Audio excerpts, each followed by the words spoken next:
High বন্ধুরা, একটা ছোটো মতন বাগান করেছিলাম, বিনসের বাগান। দেখুন গাছেতে কি সুন্দর বিনস ধরেছে। বিনসগুলো টেনে টেনে ছিঁড়ছে, এখন পাড়ছে।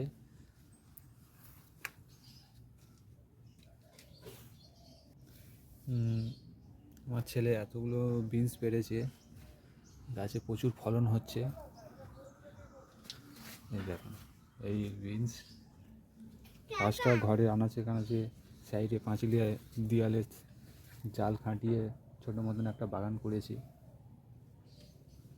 বিনসগুলো পেরে নাও তো বাবা, বিনস দেখাও দেখাও, দেখেছো তো কি বড় বড় বিনস, ফ্রেশ বিনস।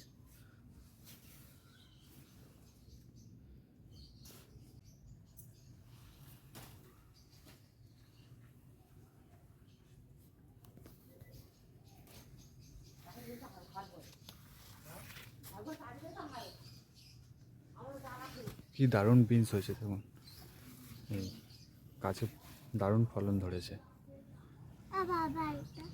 426 সার ব্যবহার করবেন, এই গাছে ফলন ভালো হবে। তার সাথে সাথে এই লঙ্কা গাছও দেওয়া হয়েছে, জালের ভেতরে রাখা হয়েছে, নালে পোকায় কেটে দেবে।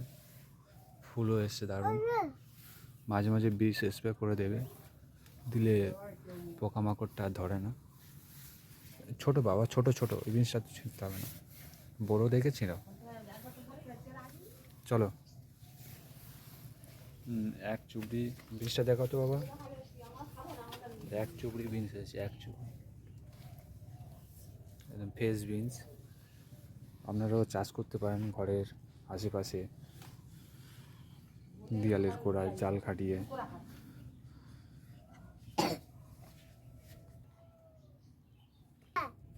বিন গাছের সঙ্গে সঙ্গে আমরা এই লঙ্কা চারাও বসিয়েছি। লঙ্কা চারা অনেকটা বড় হয়ে এসছে, আর কিছুদিন পরে ফলন দেবে।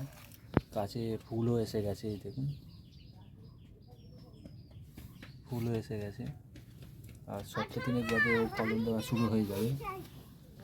হ্যাঁ, এই জিনিসটা ছেড়ে নাও বাবা। উপরে আরও ভালো ভালো বিনস হয়েছে, বড় বড় সাইজ।